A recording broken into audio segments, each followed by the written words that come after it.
వ్యాపార మండలంలో కొన్ని మండలాల్లో లైబ్రరీ స్కూల్స్కి వెళ్ళినప్పుడు వాళ్ళ లైబ్రరీస్ లేకపోతే అక్కడ ప్రిన్సిపల్స్ లేదా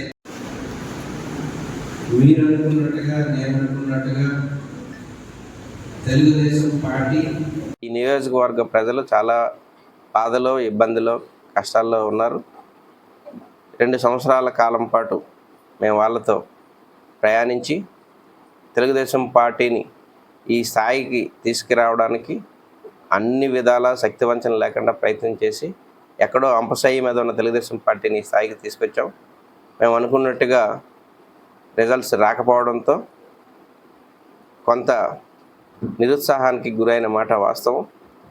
దాని తర్వాత అధిష్టానంతో పలుమార్లు సంప్రదింపులు జరిపి నా వ్యక్తిగత ప్రయోజనాల కంటే నాకు ఈ నియోజకవర్గంలో ప్రజల ప్రయోజనాలు, నాతో పాటు 2 సంవత్సరాల్లో కలిసి నడిచినటువంటి మా క్యాడర్ ప్రయోజనాలు దృష్టిలో పెట్టుకొని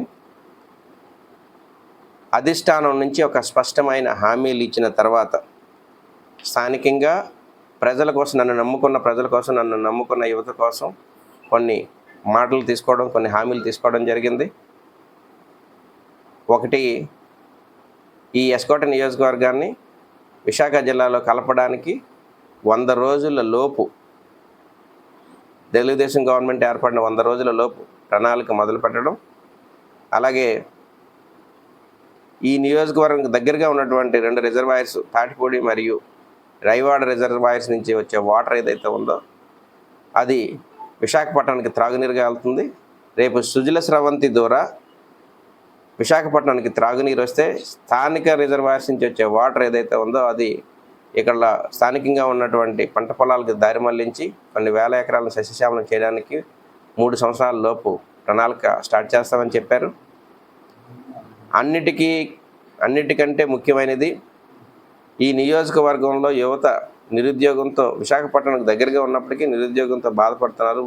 నిరుద్యోగ సమస్య ఎక్కువగా ఉంది. ఎలాంటి ఉపాధి అవకాశాలు లేవు. కాబట్టి విశాఖ పార్లమెంట్లో ఉన్న 7 నియోజకవర్గాల్లోనూ 6 నియోజకవర్గ పట్టణ ప్రాంత పరిధిలో ఉంటే ఒక్క ఎస్కోట మాత్రమే రూరల్ ఏరియాలో ఉంది. దీనికి ఒక ప్రత్యేకత, ఈ నియోజకవర్గానికి చాలా ప్రత్యేకతలు ఉన్నాయి. ఎనఫ్ వాటర్ సోర్సెస్ ఉన్నాయి, ల్యాండ్ అవైలబిలిటీ ఉంది, ట్రాన్స్పోర్టేషన్ దగ్గరగా ఉంది, air transportation, water transportation, road transportation అన్నీ దగ్గరగా ఉన్నాయి. కాబట్టి పరిశ్రమలకి అనువైన ప్రాంతం. కాబట్టి లోకేష్ గారు ప్రత్యేక శ్రద్ధ తీసుకొని ఈ నియోజకవర్గంలో మొదటగా ఒక 5,000 మందితో ఎంప్లాయ్మెంట్ క్రియేటెడ్ కొన్ని ఫ్యాక్టరీస్తో మాట్లాడి ఎస్కోట్ నియోజకవర్గంలో ఎక్కడో ఒక చోట ఫ్యాక్టరీ ఏర్పాటు చేయడానికి లేదా పరిశ్రమలు తీసుకోవడానికి ప్రత్యేక శ్రద్ధ చూపిస్తూ ప్రత్యేకంగా పరిగణించి దానికి సాయం చేస్తామని చెప్పారు.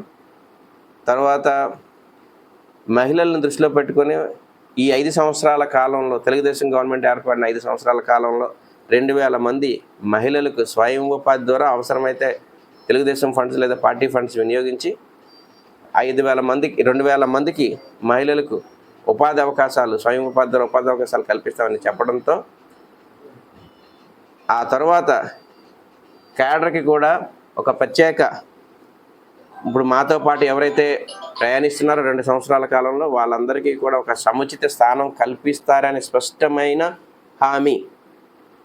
దాంట్లో కూడా ఈ నియోజకవర్గం వైజాగ్ పార్లమెంట్కి వస్తే పార్లమెంట్ అభ్యర్థి అయినటువంటి భరత్ గారు చంద్రబాబు గారితో, లోకేష్ గారితో మాట తీసుకొని రేపు రానున్న రోజుల్లో ఎలాంటి ఇబ్బందులు ఉండవు, పార్టీ కోసం కష్టపడితే మీ అందరికీ ఒక సముచిత స్థానం కల్పిస్తామని నిస్పష్టమైన హామీ వచ్చిన తర్వాత ఈ ప్రాంత ప్రయోజనాలు, మా క్యాడర్ ప్రయోజనాలను దృష్టిలో పెట్టుకొని తెలుగుదేశం పార్టీ చెప్పినట్టుగా ఈ ప్రాంతంలో ఎమ్మెల్యే మరియు ఎంపీ అభ్యర్థుల గెలుపు కోసం మేము కష్టపడడానికి, శక్తివంచన లేకుండా కృషి చేయడానికి మేము నిర్ణయించుకున్నాం. దాంట్లో భాగంగా ప్రతి మండలంలోనూ మండల స్థాయి మీటింగ్లు పెట్టుకొని ఇప్పుడున్నటువంటి స్థానికంగా ఉన్నటువంటి ఎమ్మెల్యే అభ్యర్థి అయినటువంటి కొల లలిత కుమారి గారి వాళ్ళ ప్రణాళికతో పాటు మేము కూడా మాట్లాడి ఏ విధంగా మా పార్టీకి మా సహాయ సహకారాలు అవసరం ఆ విధంగా మేము కష్టపడడానికి సిద్ధంగా ఉన్నాం. అలాగే ఈ నియోజకవర్గ ఎంపీ వైజాగ్ పార్లమెంట్లోకి వస్తుంది కాబట్టి భరత్ గారి గెలుపు కోసం కూడా అంతే విధంగా కష్టపడి పనిచేయడానికి అత్యధిక మెజార్టీ తీసుకురావడానికి మా వంతు ప్రయత్నం చేస్తాం. ఇది నేను ఒక్కడగా తీసుకున్న నిర్ణయం కాదు, మా క్యాడర్ అందరితో పాటు కలిపి అధిష్టానంతో పలుమార్లు చర్చలు కూర్చున్న తర్వాత స్పష్టమైన హామీలు రావడంతో ఈ నిర్ణయం తీసుకున్నాం. ఈ నిర్ణయాన్ని మీరందరూ కూడా గౌరవిస్తారని, రేపు రానున్న రోజుల్లో నేను కూడా ఇదే నియోజకవర్గంలో ఇక్కడే ఉండి తప్పనిసరిగా ఈ 2 సంవత్సరాల్లో ఎన్నైతే సేవా కార్యక్రమాలు చేశారో దానికి మించి రేపు గవర్నమెంట్ వచ్చిన తర్వాత కూడా సేవా కార్యక్రమాలను కొనసాగిస్తాం. మా ప్రతి కార్యకర్త ఇంతకుముందు ఏ విధంగా అయితే ఇక్కడికి వచ్చి మమ్మల్ని కలవడానికి ఏదైనా సమస్య ఉంటే కలిసేవారో అదే విధంగా మళ్ళీ ఇక్కడే ఈ ఎస్కోట్లోనే వచ్చి వాళ్ళకి ఏ సమస్య వచ్చి కలవచ్చు. వీళ్ళంత వరకు పరిష్కార మార్గాలు వెతుకుతాం. మీ అందరికీ కూడా ఈ 2 సంవత్సరాల్లో నన్ను ఆదరించి నన్ను ఈ స్థాయికి తీసుకొచ్చిన తెలుగుదేశం కార్యకర్తలు, నాయకులు, ఓటర్లు, యువకులు, మహిళలు, రైతులకి, అలాగే మరీ ముఖ్యంగా మా మండల స్థాయి నాయకులందరికీ కూడా పేరు పేరున ధన్యవాదాలు చెప్తూ ఈ అవకాశం కల్పించిన వాళ్ళందరికీ నమస్కారం చెప్తూ సెలవు తీసుకుంటున్నాం.